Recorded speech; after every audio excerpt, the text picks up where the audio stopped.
What's going on? Welcome back to the channel. We hope you're having a blessed day wherever and whenever you are. I'm driving in the rain. Let's see if we can find somewhere to do some reading here. We're back at it for another chapter 10 of the book of John, the Gospel of John in the New Testament. Today we're reading from the ERV, which is the easy to read version. Just wanted to title this series Where to Start Reading in the Bible. Now, of course, I've gotten comments. There's all kinds of ways and methods that you can do to start reading the Bible if you've never read the Bible, but this is just one way. So by no means am I trying to say that this is the way. This is certainly just a recommendation or a suggestion. I by no means am a theologian. I'm just a regular dad, a regular husband that just a couple of years ago couldn't have told you much more about the Bible than Adam and Eve and the rapture. You know, I didn't know much of anything. I knew basic things, and I knew but I just think it's so important that we dig into the Word, and if you don't know where to start, the book of John is a great way to start. So we hope that you'll be blessed by this, be encouraged by this. Each and every day, 8 a.m. Eastern Time, we're dropping the Bible reading videos Monday through Friday, and of course additional content on the weekends. But let's get to the reading. Chapter 10, Book of John. The Shepherd and His Sheep. Jesus said, "It is certainly true that when a man enters the sheep pen, he should use the gate. If he climbs in some other way, he is a robber. He is trying to steal the sheep. But the man who takes care of the sheep enters through the gate. He is the shepherd. The man who guards the gate opens the gate for the shepherd, and the sheep listen to the voice of the shepherd. He calls his own sheep using their names and leads them out. He brings all of his sheep out. Then he goes ahead of them and leads them. The sheep follow him because they know his voice. But sheep will never follow someone they don't know. They will run away from him because they don't know his voice." Jesus told the people this story, but they did not understand what it meant. Jesus is the good shepherd. So Jesus said again, "I assure you, I am the gate for the sheep. All those who came before me were thieves and robbers. The sheep did not listen to them. I am the gate. Whoever enters through me will be saved. They will be able to come in and go out. They will find everything they need.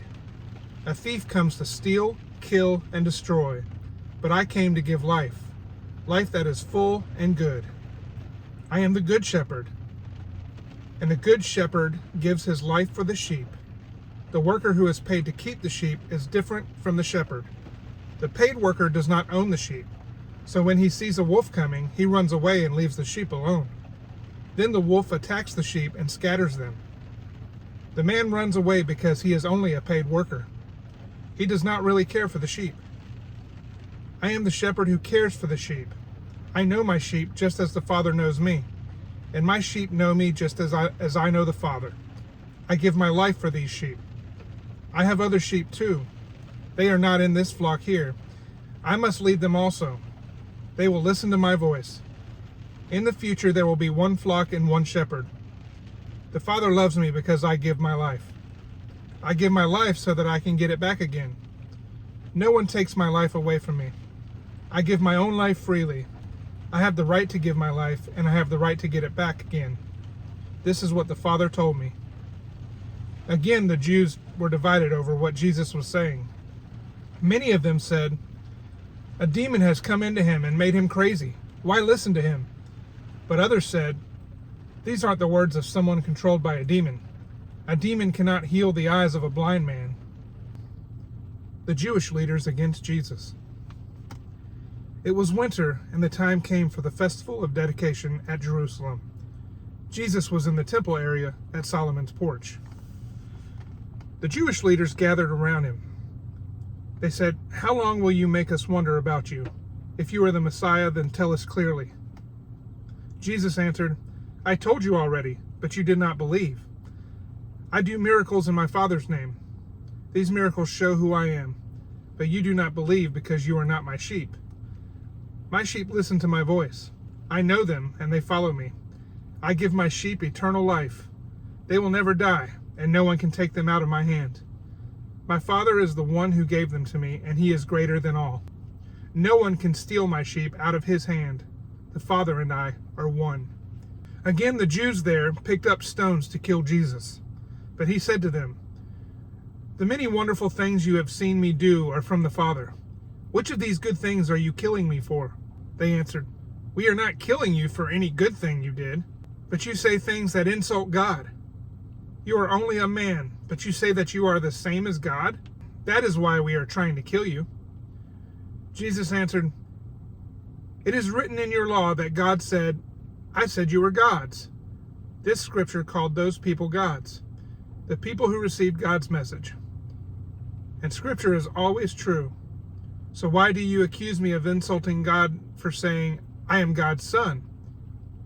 I am the one God chose and sent into the world. If I don't do what my Father does, then don't believe what I say. But if I do what my Father does, you should believe in what I do. You might not believe in me, but you should believe in the things that I do. Then you will know and understand that the Father is in me, and I am in the Father." They tried to get Jesus again, but he escaped from them. Then he went back across the Jordan River to the place where John began his work of baptizing people. Jesus stayed there, and many people came to him. They said, "John never did any miraculous signs, but everything John said about this man is true." And many people there believed in Jesus. Well, we hope this message today, or this reading, chapter 10, has encouraged you to dig into the Word daily. Don't let this be the only thing that you do. While we're certainly honored, humbled that you would choose to do this as part of your daily routine, and that's tune in with us and join us on these Bible readings. We certainly hope that maybe this is just a start, and that you'll continue to find your own plans and other studies that you can do. But until tomorrow's reading, have a blessed day, and well, we'll see you on the next one.